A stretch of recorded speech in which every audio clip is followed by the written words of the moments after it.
What's up, y'all?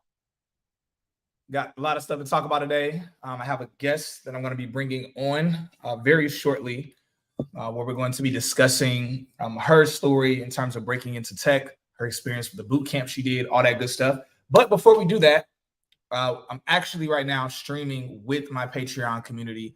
Now, of course, obviously, I'm streaming onto YouTube, LinkedIn, Facebook, but the questions I'm going to be answering are questions that are submitted or are being submitted by the Patreon community. But still allowing everybody else to tune into the conversation. And I'm going to be answering questions for the Patreon community, but also going to be giving some interview tips. Now, look, I have over 100 interview tips that are very unique and that are very original compared to things that I'm seeing. One of the issues I'm seeing a lot of people make. So whenever I'm doing my coaching calls and my one-on-ones, I've been able to kind of collect these lists of different do's and don'ts and things that a lot of people don't know to do during interviews. Because again, it's like, okay, I was able to break into tech fairly quickly, but also I've been able to attract a lot of jobs or really attract a lot of companies. But even though all the companies that like reached out to me to try to like take me from whatever company I was at or give me other offers, I still had to interview with the companies. So there are people that are getting offers from companies, but then when they're interviewing, they're still not interviewing very well. They're failing in those interviews and not getting those other opportunities. And many of you have done a tech boot camp already, like myself, like the guests who I'm going to bring on. You're getting interviews, but you're still not getting to those last round interviews, or you're not really even landing the role. Usually when it comes down to the last round interview, usually you have what it takes. If you get to multiple last round interviews, you have what it takes. But usually it's just the other person might have edged you out, usually because the company might have felt they were a better fit for the team. But if you're able to at least make it to multiple last round interviews, that's a really good sign that you are about to get a job or about to break into tech. But that's not the majority of people. The majority of people are having issues getting to round 3 and round 4. So usually we'll call first round interview the screening call. The screening call is really usually it's just for the recruiter to see if you're at least going to show up for the interview, to see if you're an actual legit person, to make sure that you're not going to waste the company's time. That's what the majority of companies.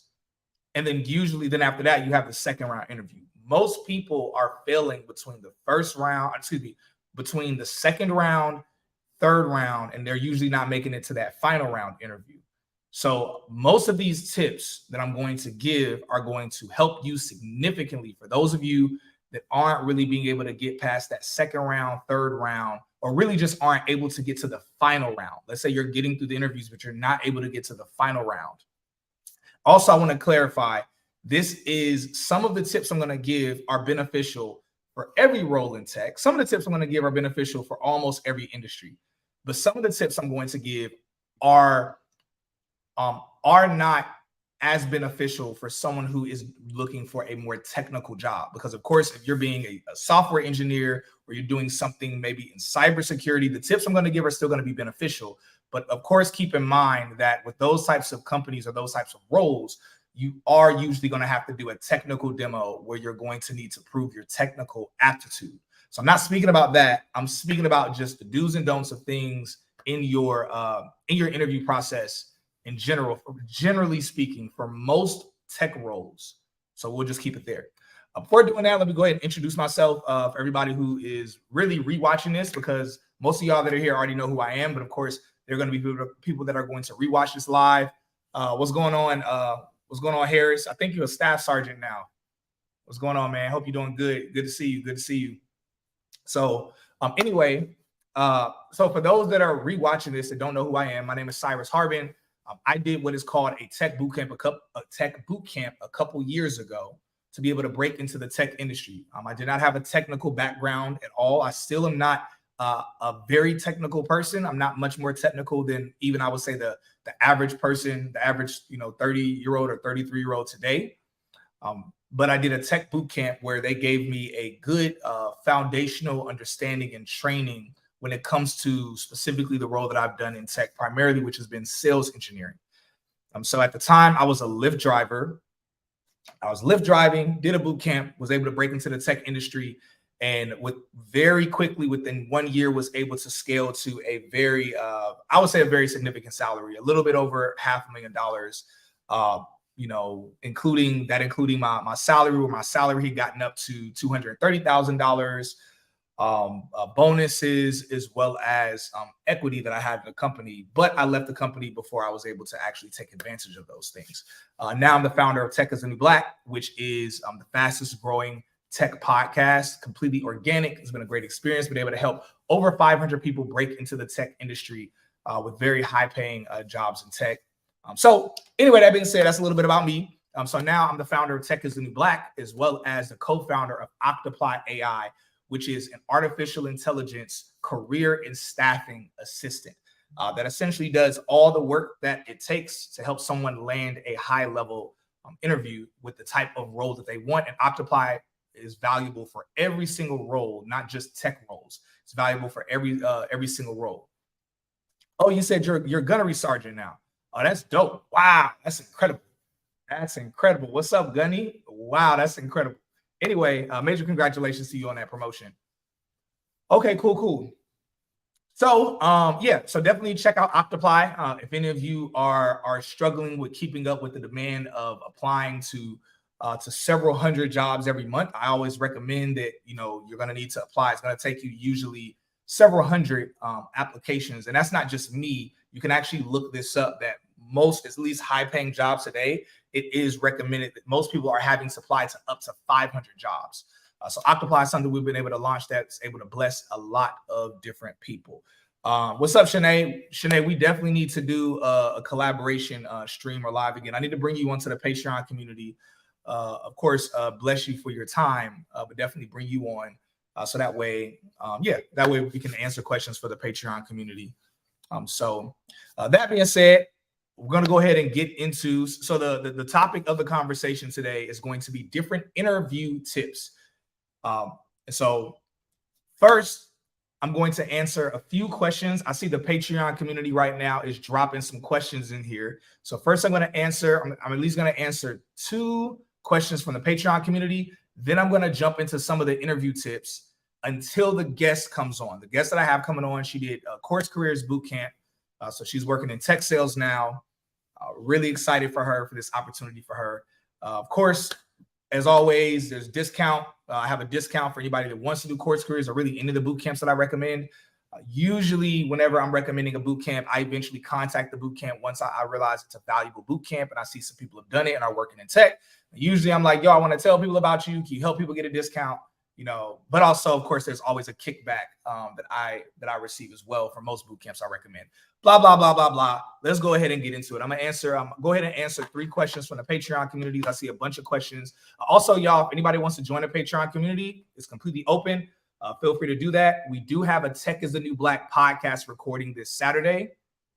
And for those that don't know, we actually interview 8 guests every time we do a podcast recording. So we only interview once a month, but we interview 8 guests.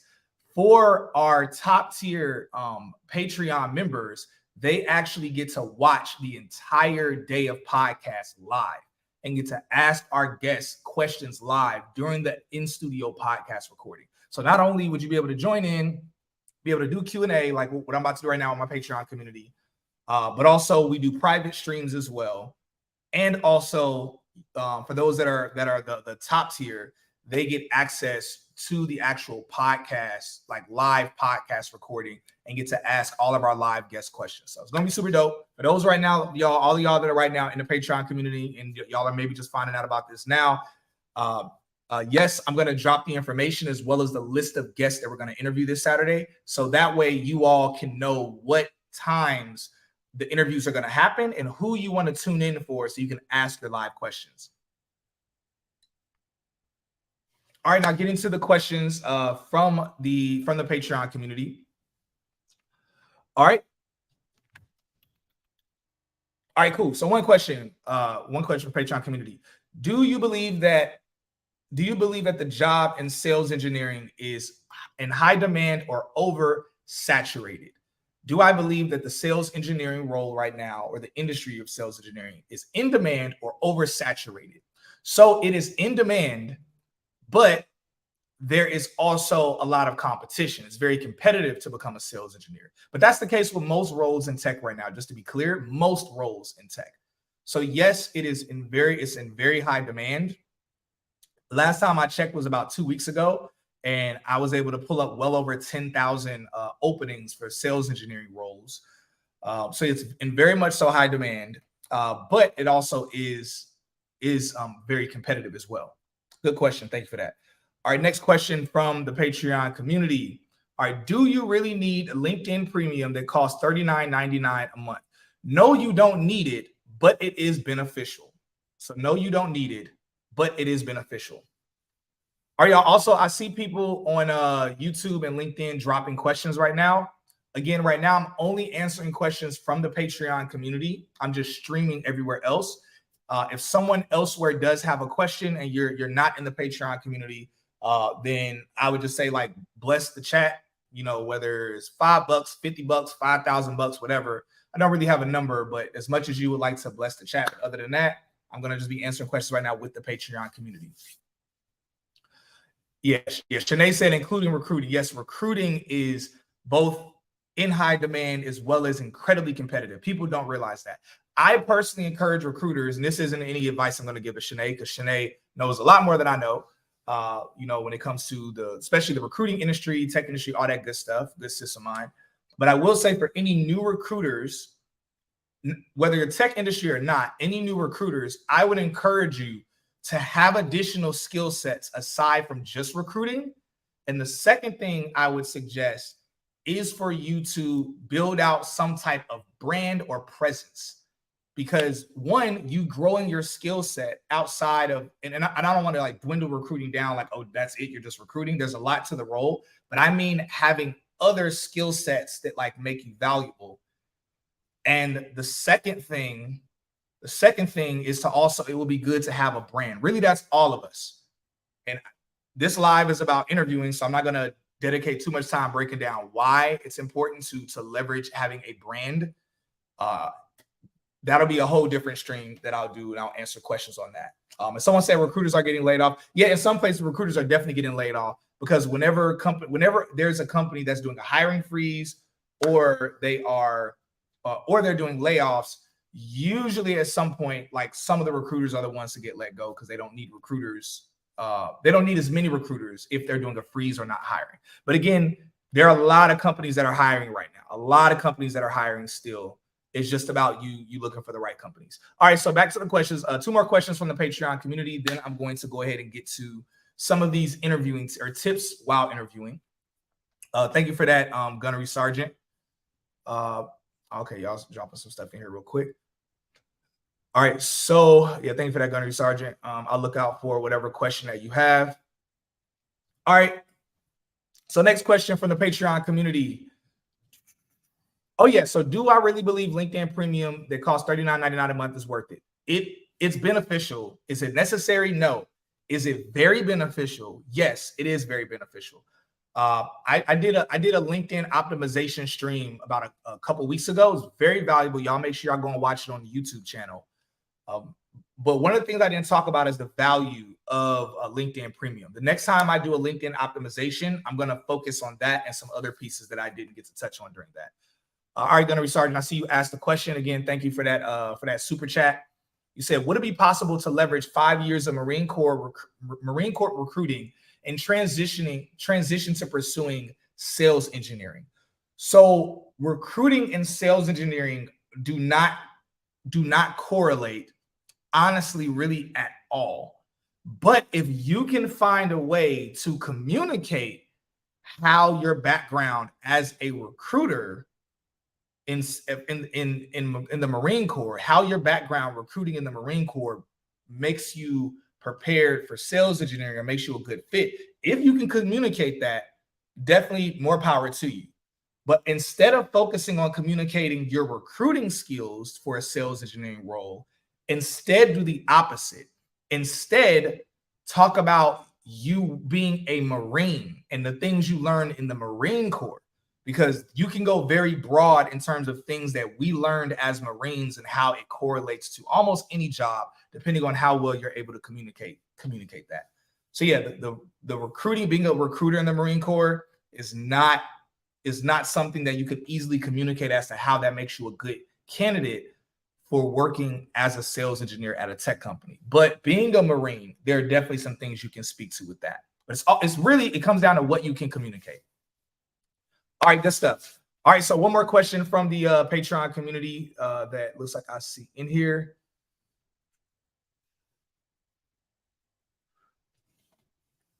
All right, cool. So the question is, two weeks into a new SDR role, but another company is offering $20,000 more, and it is a startup. Should I take the job? So there are a lot of factors. This question. The question is simple, but there's a lot of questions that I would ask. One, how much are you getting paid in this new SDR role? Because if you're getting paid pretty good, then $20,000 more might or might not be worth it to jump a company. Two, the other company is a startup. That's great, but make sure you do your due diligence to research the company. Look at their actual leadership of the company. So you want to make sure the company is solid enough that you're not going to get let go a few months after working there. So look at the leadership of the company. And this is for the company you're at now, as well as the company that's interested in you. And this, obviously, this advice is beneficial for everybody here, because even if whatever you're doing in tech, whatever you're doing, when you receive an offer from another company, there are some things you're going to need to look at. You're going to need to look at, especially if it's a startup, you're going to need to look at the executives or the leadership of the company. Like, actually go to the leadership of the company on LinkedIn, look up each of their history to see if they actually know their stuff. Because if it's a company where it's like, okay, it's a bunch of it's all their first time starting a company. So even like with Octopi, my co-founders are multi-millionaires that have started and exited a few companies already, even though they're both very young. And so they're very knowledgeable when it comes to business, very experienced. That being said, look at the executive, look at the team. Another thing that I would say is do research on the company. If it's a startup, you need to make sure that they recently got a round of funding, or at least that they got some money, that they have money, basically.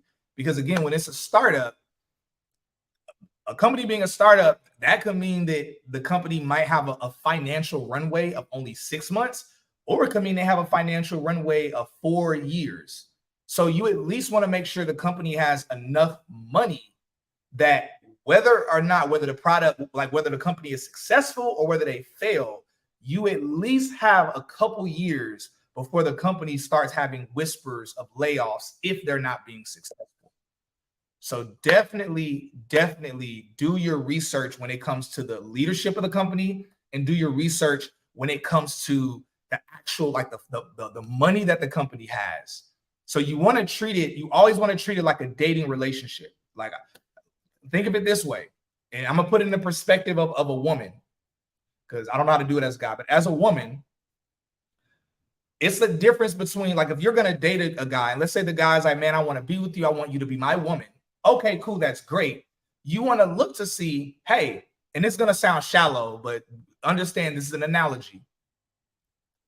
Would it be better for a woman to date a man, and it's like, he's like, hey, I'm a contractor. I have a contracted job, and I'm only making $20, $30 an hour, which is okay money, but it's a contracted job. His contract ends in 6 months, but he's telling you, yeah, I'm going to eventually try to get another contract. But also his experience when it comes to like his work history is very inconsistent and janky. Versus the other guy that she has an opportunity to date or talk to, he's like, oh no, like I'm an actual employee of this company. You know, I'm actually leadership. I'm in a managerial role.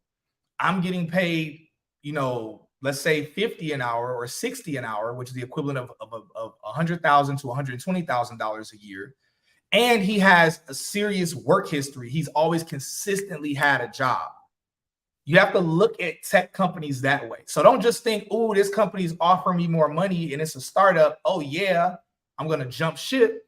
You need to look, you need to research some of these other things. And again, there's more to it than just that. But again, for the sake of time, I'll just answer that question and keep that there. All right, so I'm about to go ahead and bring my guest Ariana on. Before I do, because I did start late, Ariana, please forgive me. I'm going to run through some quick tips when it comes to interviewing, some quick interviewing tips. I'm not going to get through all of them, but I could do a 5-hour stream, and I'm not exaggerating. I could do a 5-hour stream when it comes to interviewing tips. I have so many interviewing tips. It's crazy. It's like really crazy. So I'm going to run through a few of these right now. Now, some of these are going to sound simple. I want to be very clear. Some of you are going to be like, man, come on, Cyrus. Like, those are some really simple interviewing tips. But I'm really big on and again, I'm going to address as much as I can in 5 minutes when it comes to interviewing tips. So I want to touch on things that are beneficial for people that are really just not even getting to the second round, or they never get to a third round interview. Usually the people that don't get to those second or third round interviews, some of these things that to some of you might be like, duh, it's not duh to them. And I've learned that because I do coaching. I do a lot of coaching calls throughout the week.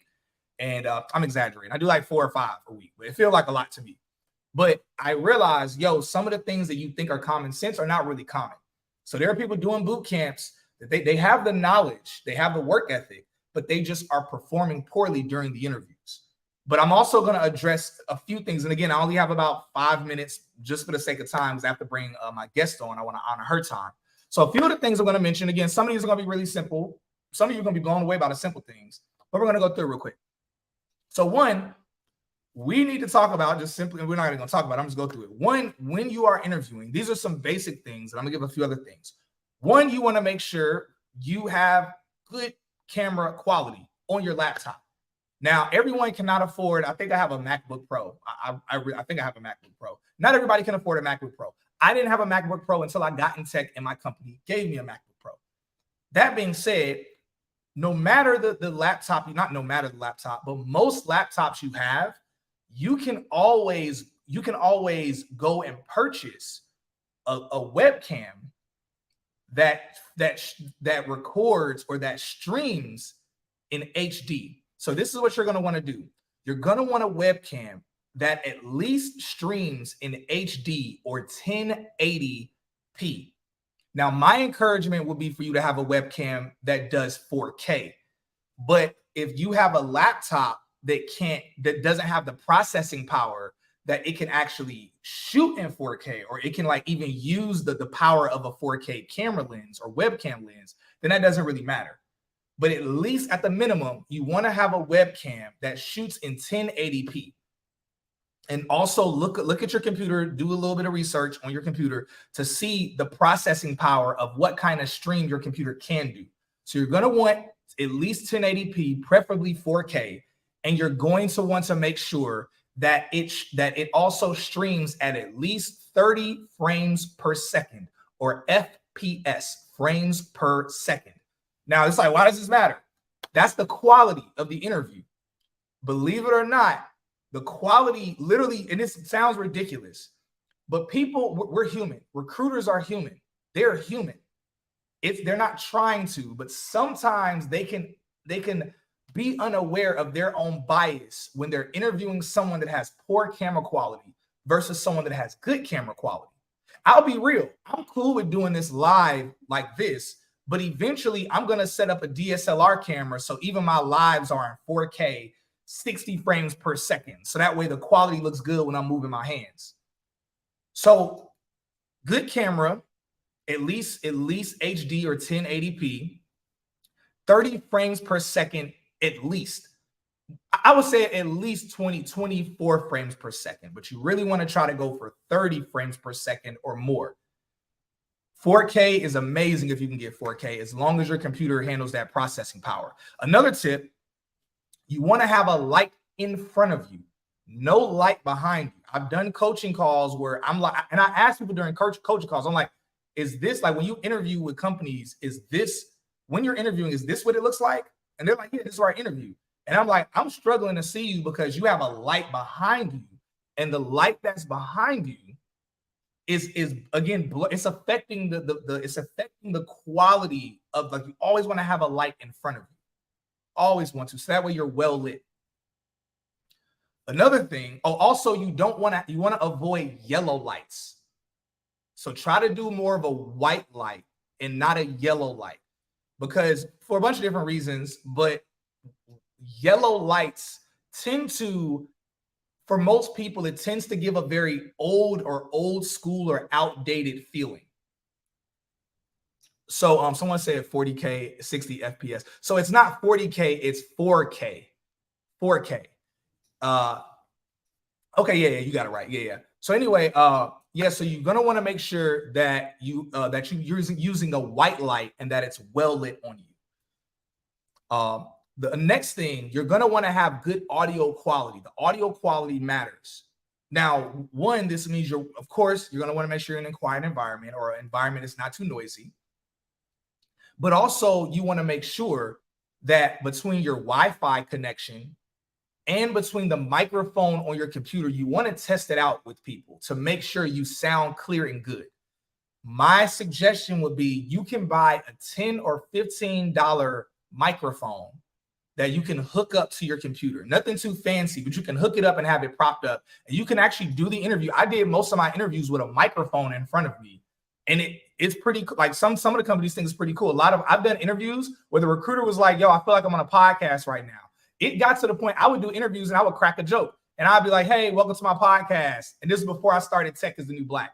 And the recruiters would sometimes laugh. They think it's funny. It'd be like an interesting thing. And then, they might say something about podcasting. And then I'm like, oh, what's your favorite podcast? So it creates a certain human connection.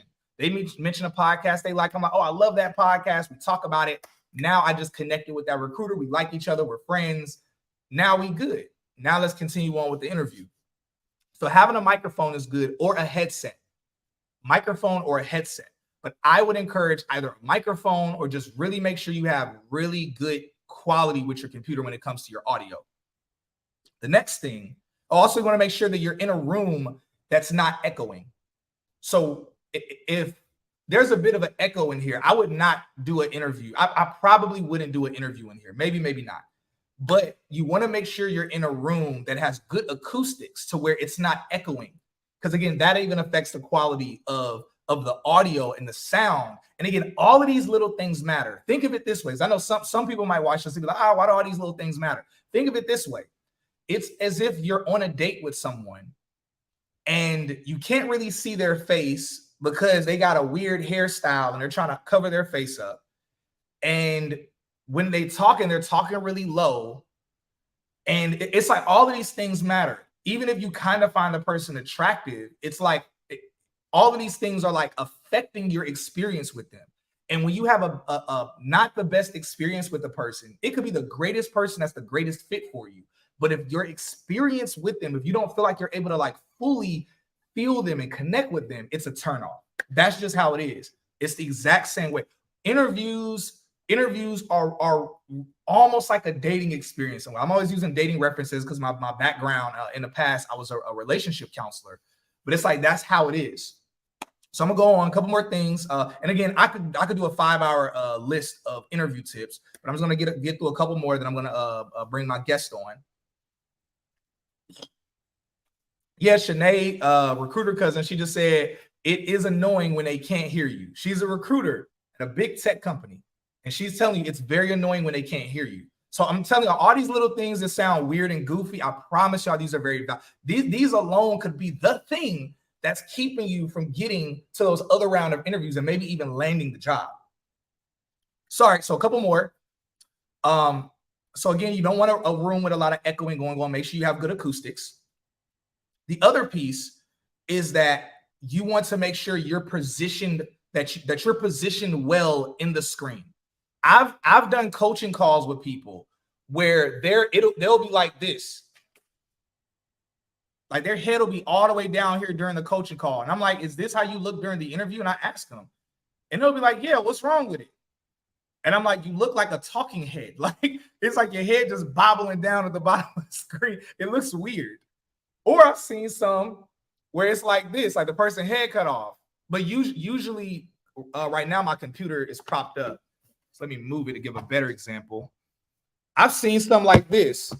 The person's like, yeah, like what's going on? What's up? Yeah. Which again is not the worst thing, but it's not the best thing. Again, it's about you having the best performance, giving the best experience during these interviews. Because again, also understand, especially if you're interviewing for a customer-facing role, like sales engineering, tech sales, customer success manager, the list goes on and on. You're interviewing for these roles, literally, they're looking at you thinking like, yo, this is going to be the experience of our clients or our prospects with you. If it's weird for us, it's going to be weird for them. And our company might not close deals or get money because of how weird your stuff is. Yeah, interviews. Somebody say interviews are technically dates. Yes, they are definitely dates. They're definitely dates. So make sure that you're well positioned, that you're centered, all that good stuff. Make sure you have a good background. Good background is always good. Yeah. All right, a couple more. Then we're gonna wrap this part up. All right. Also, again, you want to make sure you have solid Wi-Fi connection. Have a really good Wi-Fi connection as best as you can. As best as you can. I know that costs money. I would say go to a friend, go somewhere. Try to get something to make sure you got some good Wi-Fi. Your stuff is good and snappy and it ain't gonna drop or fail, or you're not glitching or anything. All right, next one, your demeanor. Demeanor is very important. Again, I could probably talk 30 minutes about demeanor during interviews. But one of the things that I would say is about being comfortable during interviews. I know that's hard to do if you're nervous or you really want the job, but it's really important that during interviews, you're very lax. You're just relaxing. You're having a good time. Especially in like most like tech companies and tech roles, you don't want to be too much of a stickler where you're like, yeah, like, you're kind of like awkward or you're like a stick. You want to, I usually do whenever I'm interviewing, I usually, if I'm in a chair that rocks or a chair that goes like this, I'll literally be interviewing laughing and I'll turn a little bit, like slowly, just showing y'all I'm very comfortable right now. Like, oh, I do this. This is me. And I'll literally be turning, I'll be laughing and I'll be like, oh my gosh, like really just being very, like having like a certain level of movement and chemistry to where it's like, oh, he's very comfortable right now. Very personable, be very personable. Those things matter. Also, you want to talk slower. Like, don't talk too fast. Because if you're like, when you're nervous and you're usually a person that's nervous is talking very fast. So even if you're not nervous, don't talk fast. When they ask a question in the interview, take a second, like pause, ponder the answer. Don't be like, as soon as they ask a question, you jump in, you're, oh, well, yeah, like, I can, yeah. It's like, whoa, chill out. Chill out, playboy. It's like, take a second, pause, repeat the question, say a couple things. If you need to pause, instead of saying, to kill time, say something like, oh, that's a great question. Or say, oh, that's a really good question. Or something of like, say something that's responding back to them, saying, man, I actually never heard that question. That's a good question. You're complimenting them, but really you're killing time before you answer the question. Yeah, of course, think of the answer. Last couple ones, then I'm gonna, again, I could go on forever with this.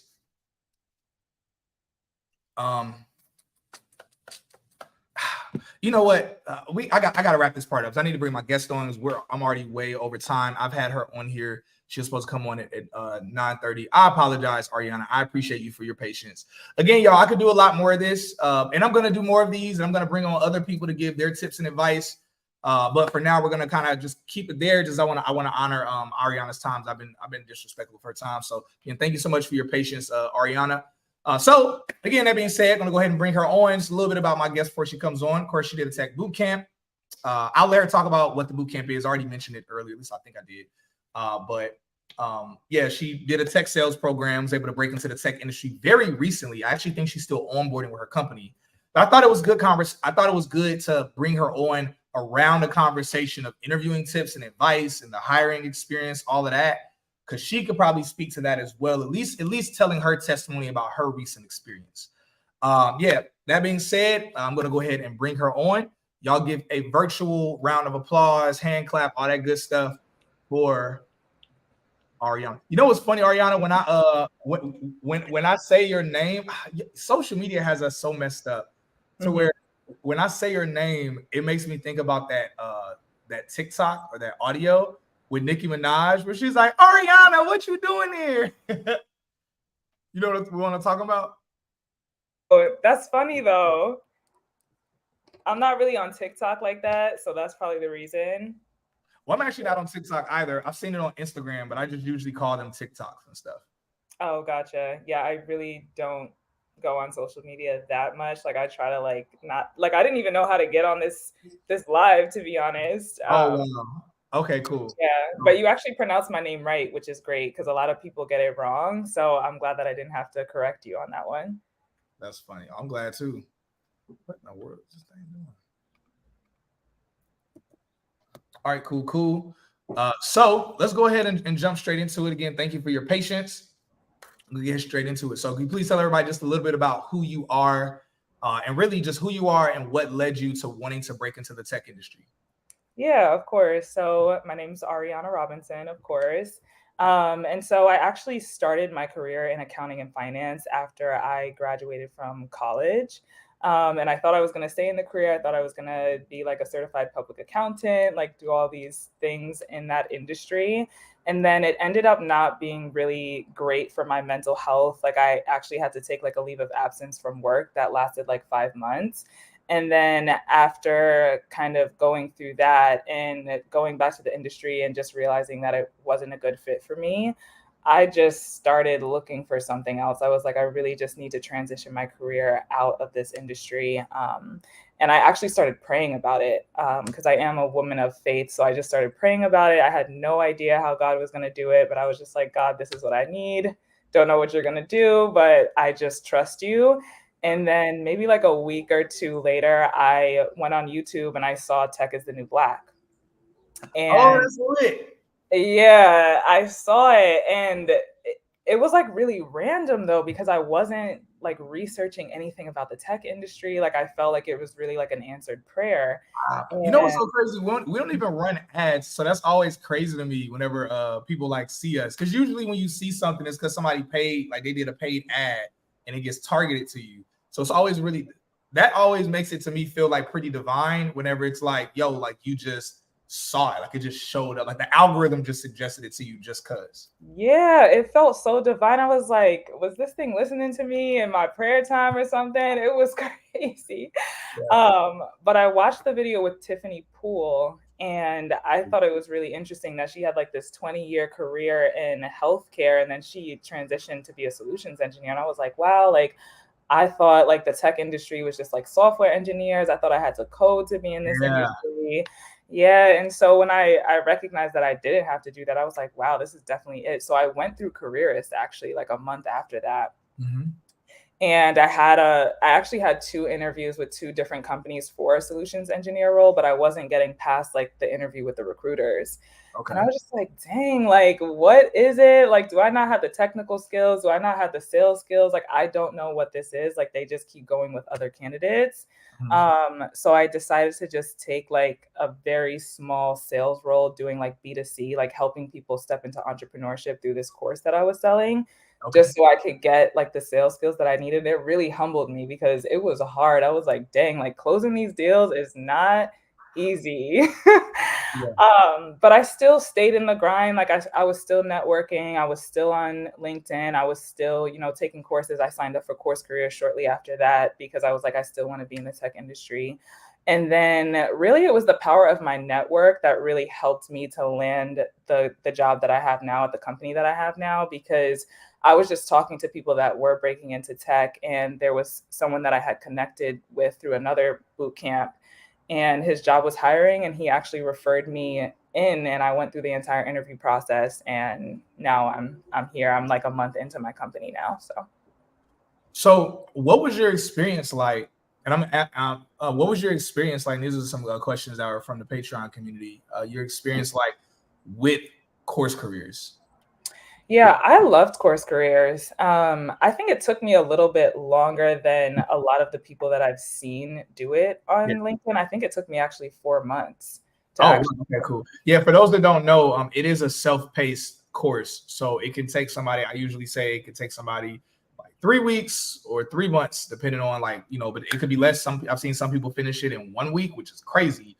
But then I've also seen some people take up to like 6 months. So, Mhm. so yeah. But go ahead.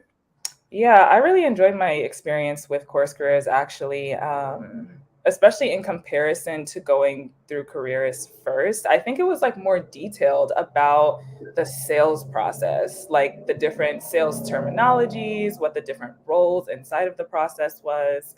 Um, yeah, I know you said to have really good lighting. I know when you were kind of talking about that before. Is it hard to see me? It definitely is. I don't have like extra light in this room right now. Is there a way you can? Maybe you can't, but is there a way you can position it to where the light is in front of you and not like behind you or? Let me see. Hold on. Because I don't want you. Hold on. I don't know if I can do that. It's getting like dark in here. That's Where do why. you? I guess we'll get to that eventually in a second. Yeah, it is getting dark. So that's on me. If we had a started 30 minutes ago, or we had to start it at 7:30. I guess you still have. Okay. I'm not in like the best situation right now. That's why I gotta kind of do it like this. So it's gonna be a little hard for me to kind of like maneuver because again, like I'm just not. Yeah, it's totally fine. Yeah, no, you're totally good. Let me see if this is better. Is that better? Or was it better before? Now, at least right now, it'll probably catch up in a second. But now you seem frozen. Oh, really? Yeah. Oh no. I feel like I'm in a horror movie right now because you're like just frozen, like sitting there. Like, oh, this is terrible. I'm just messing with you. Yo, it's totally cool. Look, we gonna rock. As much as we all want to see your lovely face, it's about like your story, the information, all of that stuff that you have to share. So that's really what it's about at the end of the day. Okay. Right, yeah, stuff. I'm sorry about that. No, you're totally fine. You're totally fine. Everybody here gonna rock with you. I'm gonna rock with you. So we gonna keep it pushing. Push it, push it, push it, push Okay. it, push Yeah. it. Even when we were like talking about like not interviewing in like a room with the light and all this other stuff, I was like, I feel like he's coming for me right now. Before you even came on, you like I was like, dang, he's really coming for me. But it's crazy because I actually did my virtual interview like in the same exact spot. So and it ended up working out for me. So. Oh no, I definitely will. Yeah. So of course, y'all, the advice, I want to be very clear. I don't want anyone to feel like if you can't have all the things that I mentioned, that you're not going to be able to get a job. It's just about like helping you be 1%, 2%, 3% better for those interviews. So, but let's get back to it. So, so you enjoyed the experience of Course Careers. It was very thorough, which it is definitely pretty thorough. I actually was texting Troy today, who's the owner of Course Careers. I was texting him and Tyler, so that was pretty cool. That being said, so you did Course Careers and you were able to land at a company, at a role. Why would you say, maybe I missed it, why would you say it took you 4 months to get through the course? Probably because I was working at the same time and work was like pretty tough at the time. Like I was just like putting in a lot of hours because it was like commission only. So I had to like go really, really hard at work and it was just like a really stressful situation. So it took me a little bit longer to get through all of the content because I was like going through a lot of training and content at the job that I was working at as well. So it was like pretty exhausting to get through all of those things. Yeah, that's really why it took me as long as it did, I think. Totally cool. So you enjoyed your experience. When it came to you landing the current role that you're at, what was that process like? Yeah, so it was an interesting, it was actually pretty challenging, a challenging process. So I had the initial interview with the recruiter and the conversation went really well. That was probably like the easiest conversation that I had. We discussed like salary expectations and she spoke to me about the culture and just like my background. And then after that, I had an interview with the hiring manager over Zoom. So that was like a 45-minute interview that I had with him. And then I also had something called like a peer interview with one of the SDRs that was already on the team, just so I could like ask questions and that type of thing. Yeah. And then once they pushed me forward to the third round, it was an in-person interview at the office with the VP, the vice president of sales, and then the hiring manager again. And they also gave me an assignment. So it was like a 3-part assignment. They kind of wanted me to prospect a brand that would fit the needs of their solution and then describe why I felt like it would be a good fit for the solution that the company sells. And then also they wanted me to write a cold email to that particular prospect that I had chosen for the assignment. And then when I went into the office, I had to do like a mock discovery call. So it was a pretty comprehensive interview process, I would say, but I definitely learned a lot even going through the interview process about the company. And I felt even more invested in the company as I was going through the assignments that they gave to me. Yeah, that's really good. I think, I wonder, I am curious. So even though this had nothing to do with you working in tech necessarily, would you say that, because you talked about the job that you were doing while you were doing the boot camp was, one, really humbling, but two, you said it was like really hard, grueling work. Would you say that that hard work better prepared you for that hard interview process? Oh yeah, for sure. Yeah, definitely. Definitely. I don't think I would have been able to withstand like where I'm working now if I hadn't had done that first. Yeah. Yeah. Yeah, I believe that it's I think it's so interesting how oftentimes like God will prepare us for the next thing. And like sometimes we'll be doing something that we really can't stand and it's really hard to do it. And we're like, yo, why am I having to do this right now? And it's like, because I think too often in society today, everybody sees people kind of think like, okay, I'm going through something hard right now because eventually life is going to be easy. Mm-hmm. But in reality, I think it's more so that when we go through something that's hard, it's preparing us for something that's hard. Almost like a person that works out. No one works out so that, like, when you work out, you don't work out just so that way the weight is lighter or the weight is easier. Mm-hmm. You work out really in preparation for a heavier weight. Mm-hmm. And then that weight is heavy. But it's like, had you not been able to curl a 20-pound dumbbell, had you not trained and went through the stress of the 20-pound dumbbell, you would never be prepared to one day do a 30-pound dumbbell. Yeah. And then you never would have eventually climbed to being able to do a 40-pound dumbbell. And so many times we go through the stress of that thing because we think, oh, I'm going through this stress so I can relax and kick my feet up. No. You're going through this stress so you'll be better prepared for the next level. But the irony is that even though it's hard at the 20-pound dumbbell and even though it's hard at the 40-pound dumbbell, the beauty is that you will look better when you're lifting the 40-pound dumbbell. Like, you physically will look better and you'll feel the endorphins more. And it'll, even though the weight is heavier, you'll enjoy the process and the workout more. And I think like God has set everything up to where it correlates in life that exact same way, to where we think that, oh man, I'm going through this thing right now. And it's okay, I'm going through this thing so eventually I can kick my feet up. No, you're going through this thing so eventually you can be prepared for something that's harder, but you'll enjoy it more and the benefit will be greater and it'll feel more beautiful and feel more natural. And so anyway, blah, blah, blah, I'm doing a whole bunch of yeah, no, that's so true. That's definitely so true, because there were times where because it was a 6-month period. And when I look back on it too, I'm like, how did I even do that for 6 months? I'm like, I was holding on because I knew something better was going to be at the end of it. And like you said, like, yes, it's a more intensive environment than what I was doing before, but like, it feels so abundant and I feel so grateful for the opportunity. Exactly. That's one of the things I've been trying to get a little bit better at communicating to people about the tech industry, whether we're talking the interview process or especially working a job, where it's like, yo, it's not easy, but it's significantly more rewarding than more than likely anything else you've been doing. So it's like, it's not about, oh, you get in the tech industry and it's way easy. Now, mind you, there are certain perks. Somebody might be working remote, you might be in a better culture, you're in the industry. Like, there's obviously you pay more. Yeah, all of that.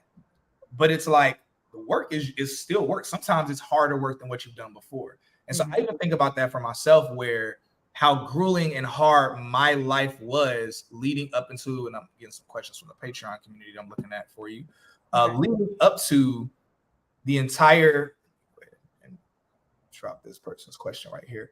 like leading up to me actually doing the process of getting in tech, that process was so grueling between the how much I was having to Lyft drive just to pay my bills, doing the boot camp, just all of the pieces that I had to deal with.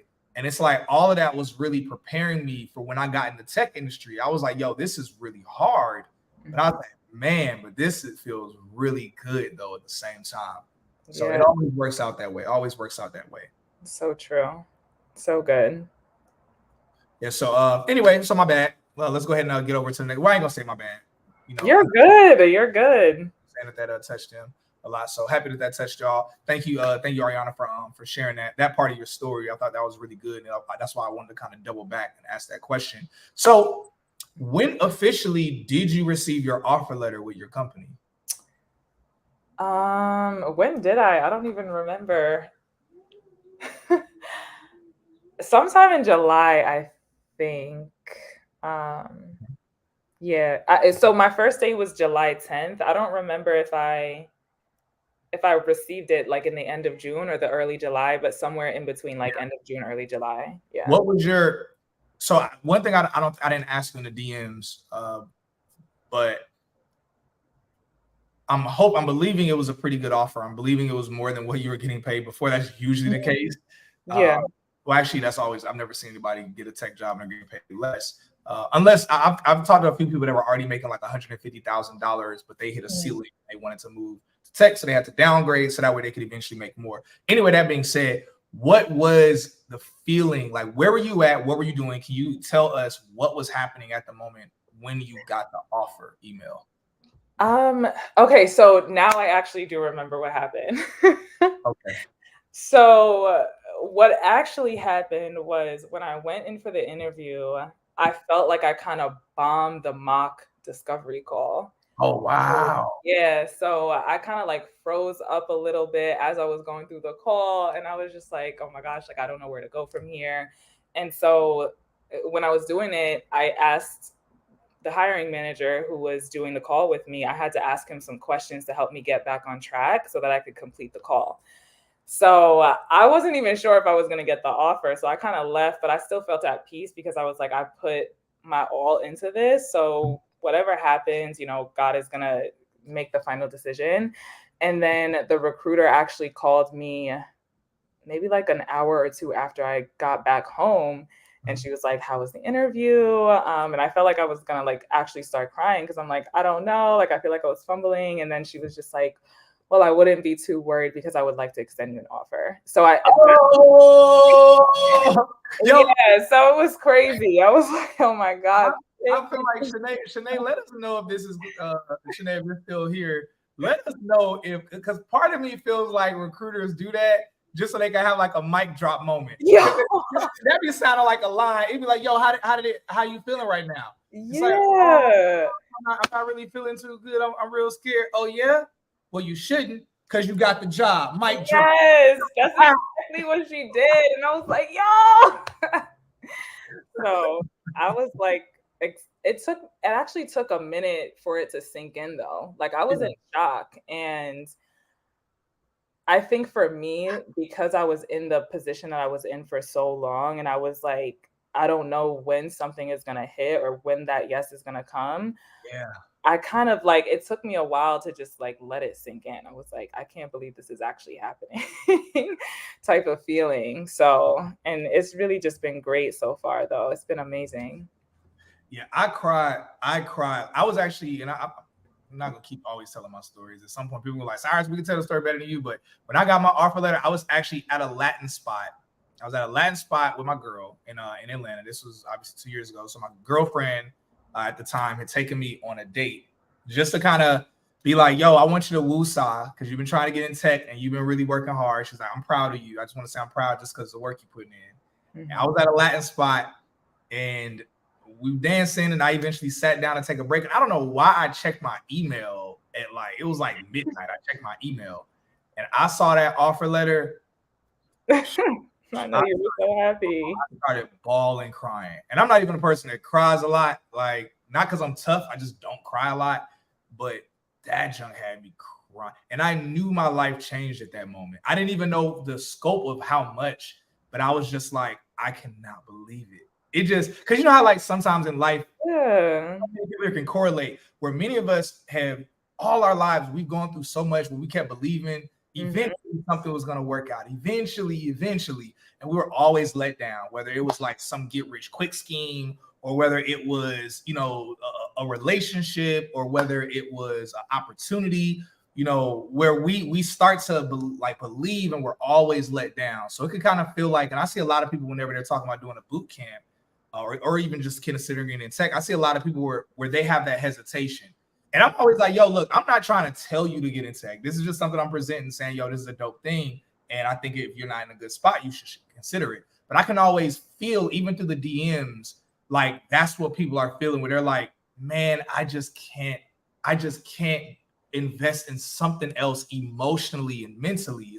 I don't even think it's about the money for most people. Yeah. It's just the excitement of trying and it not working out. And so I know what it's like, because I felt that exact thing. And when you get that offer, oh, that junk is crazy.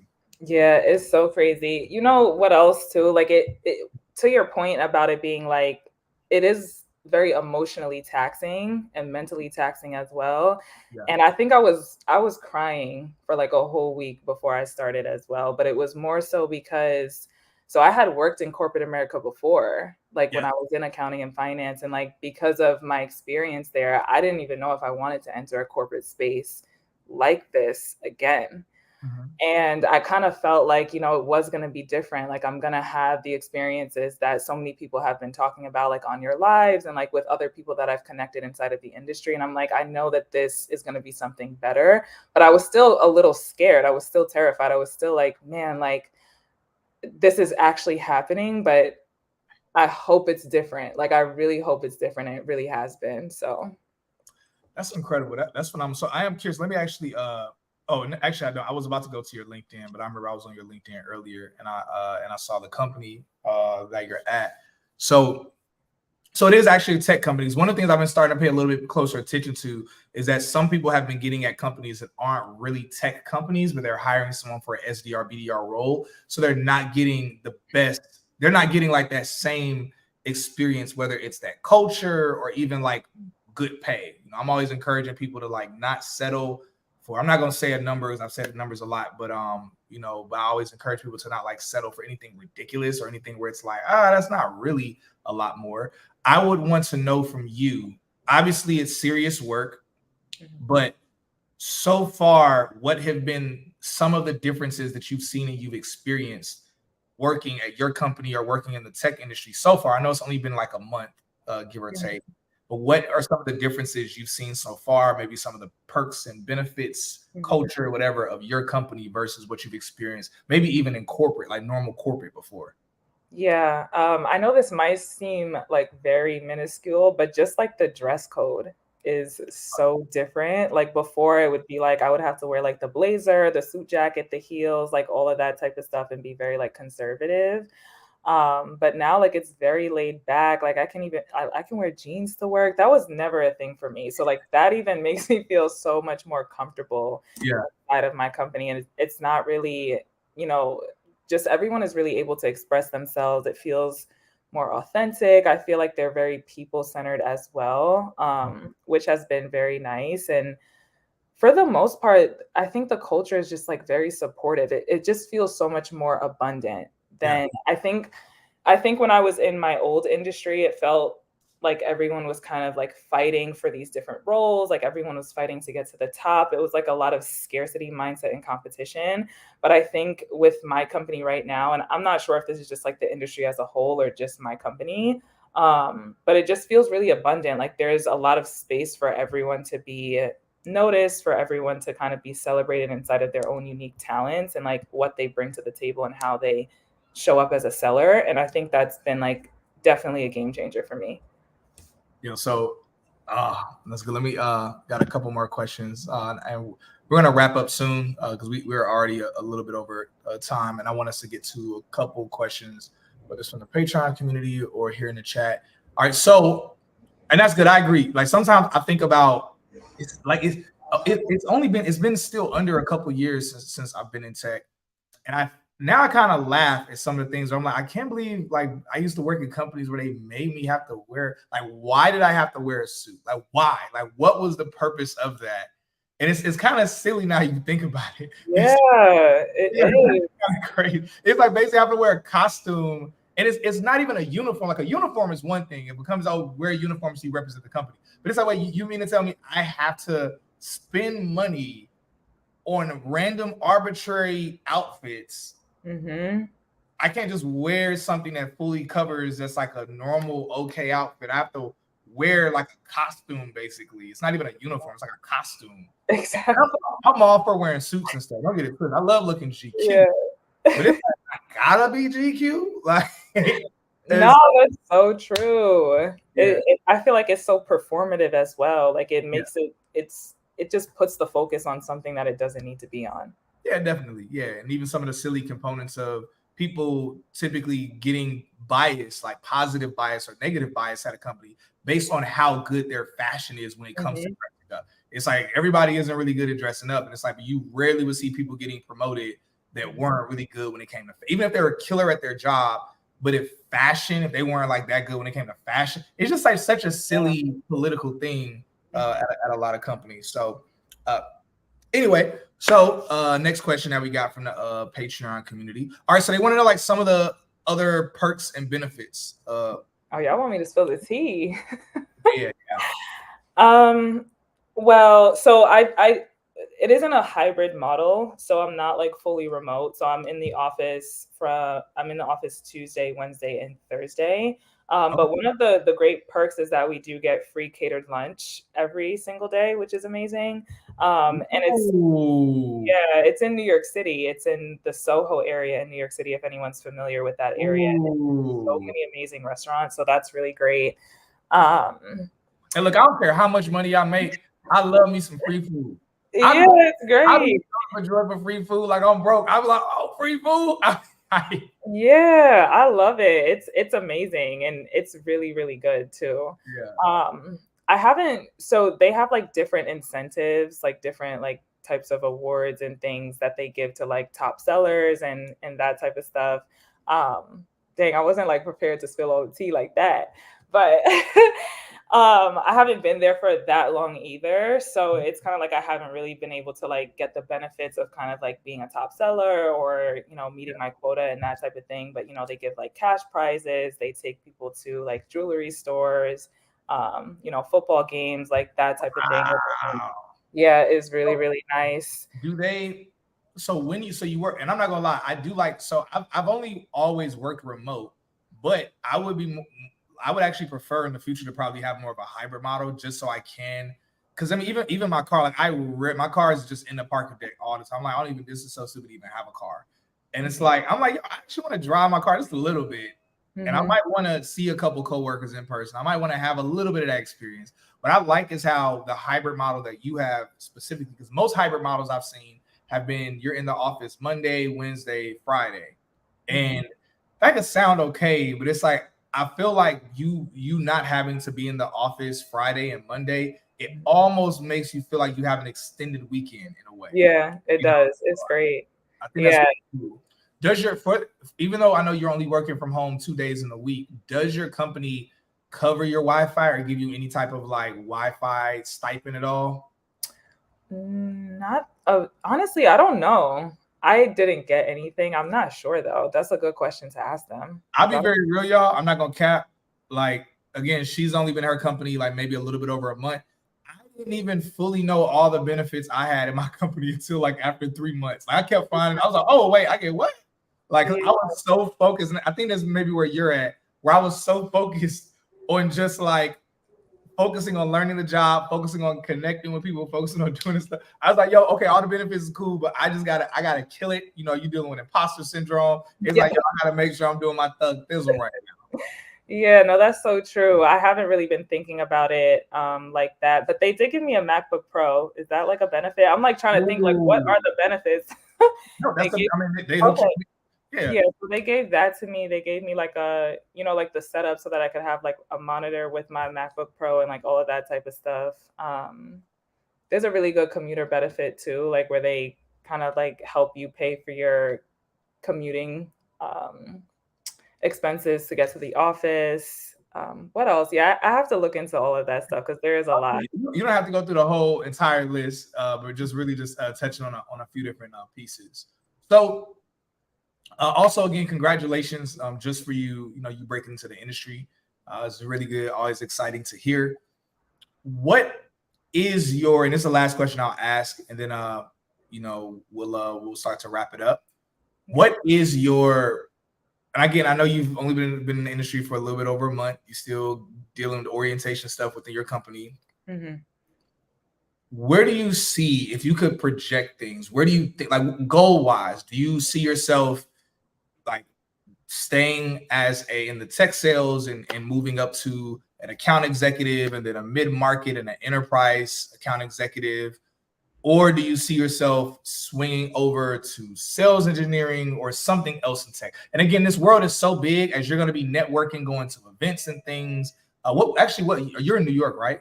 Yeah. Mm-hmm. Okay. Yeah. There's definitely tech events that happen in New York. And so, yes, you're going to be going to those different things, having those experiences. You're going to meet so many different people in different roles in tech. So again, this question is, you can only answer this question based off of what you know right now. But nevertheless, based on what you know right now, where do you project yourself going? Yeah, no, that's a really, really good question because I've been thinking about it a lot as well. I've really just been reflecting on whether or not I want to remain a seller and promote up to, an enterprise account executive. I think that would be super dope. I'm still kind of thinking about the solutions engineer thing, so I'm really not sure if I want to do that. Or something else in the company. But I think if I could put it in a list, account executive would probably be the top priority for me right now. I think that kind of feels like something that would be really exciting. So yeah, Jennifer just dropped in the chat. She says Sisters in Sales is an event coming up in NY for tech. I did hear about that event, actually. Someone else was telling me about it. I need to look into it because I haven't revisited since I started my opportunity. But yeah, thanks so much for pointing that out. Look, I'm telling y'all, it's so many tech events. I can't even keep up with them. Like, it's insane. Like, there's next week, there's the Blackest Tech event, and Render obviously happened just a couple months ago. There was a Cyber Hero Con. It got canceled, but it was supposed to happen last month, but they rescheduled it. So many tech events happening this year. Tech is a New Black has another tech event happening. We had one last year. It was really amazing. It was our first one. It was beautiful. We have a much larger one that's going to be very unique. It's going to be really dope. Nobody's ever seen it before. It hasn't happened before. And that's why my team and I are going crazy trying to figure out how to make it possible. This is going to be really cool. And there's Afro Tech. So many different tech events that I can't even go through the list of all of them that are going to be happening. Anyway, someone asked, or someone mentioned why the tech events are expensive. I think they're expensive for a couple different reasons. One, it's very expensive to put on tech events, very expensive. Mm-hmm. And two, like I'll go ahead and say something right now. I probably shouldn't say this. Hopefully my team doesn't see this. If they see this, they're gonna cut my butt out because they be saying I be sharing too much when I be streaming. But and I really share too much when I'm streaming because during the podcast they around me in the room, so I can't say stuff. But for Tech is New Black, one of the event that we're gonna do eventually in the future, we were gonna do this soon, but we realized we needed to pivot. We were gonna do a podcast tech event on a mega yacht. Mm-hmm. And the podcast was gonna take place on the top deck of the mega yacht, and it was gonna be like a huge like charter yacht or charter boat that could fit like 500 people.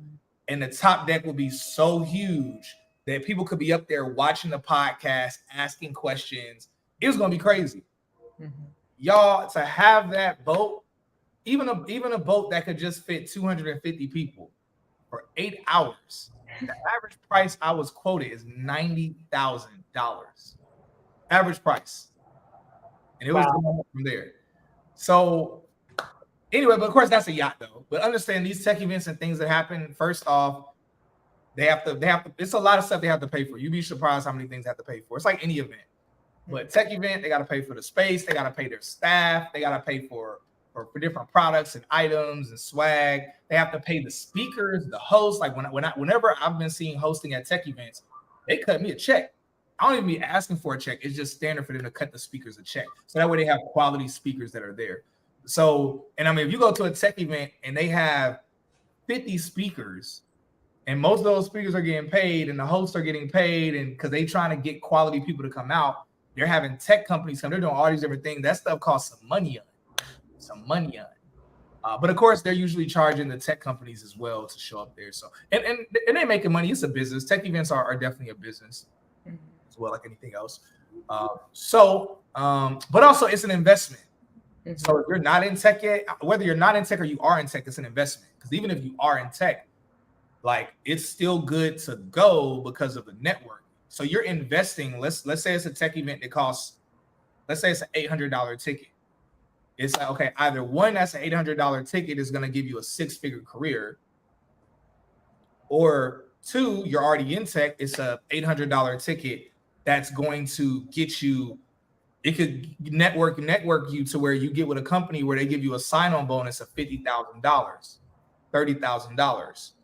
So it's like, it's kind of one of those, think of it as an investment, and or you're going to make crazy connections there to where if your company is doing layoffs, you got friends at all these other companies, not just LinkedIn friends, but like friends that you've met at tech events that you connected with. So it's like, it's really, it's more than worth the investment. Like it's really life changing. It's not some just BS party that you go to, or y'all know those conferences back in the day, like whether it's those network marketing conferences back in the day, they still have them. Those network marketing conferences, or all those conferences where it's like, it gives you high on dopamine, but doesn't truly have a real ROI. That's not the case when it comes to tech events. But of course, you still have to leverage it. You have to make sure you're talking to people. You're making like connections. You're not just there just for the photo op. But I'll just kind of stop there and say my piece there. So anyway, blah, blah, blah, blah. That being said, Ariana, incredibly excited for you. Thank you. Very happy to really like hear more about your journey in the future. Definitely hoping to in the future, like as you're kind of like growing in the industry, you know, potentially being able to have you on Tech is the New Black, so you can be able to teach people and give insights about how you scale to the industry, whether you became an enterprise account executive or you decided to pivot and do something else. I definitely think it's gonna be dope and beautiful. Yeah, thank you so much. I really appreciate it. It was fun. Yeah, my pleasure. All right, y'all. Look, love y'all very much. As always, if anybody tuned in late earlier, answer some questions with the Patreon community. Also, we're able to touch on some things when it came to interviewing tips. Just touched on a few of them because just for the sake of time. Yeah, so if anybody wants to join the Patreon community, or if you want a coaching call, or if you want to leverage Octoply, or if you just want to check out Tech is the New Black, definitely hit me up, check me out, all that good stuff. Y'all tap in with Ariana as well. Don't be flooding her with too many questions, because again, right now she focused, she got tunnel vision. But definitely tap in with her, connect with her on LinkedIn as her career is growing and scaling in the tech industry. So again, love y'all. Y'all have a beautiful, lovely night. All right, thanks, Cyrus. All right, Ariana. Bye.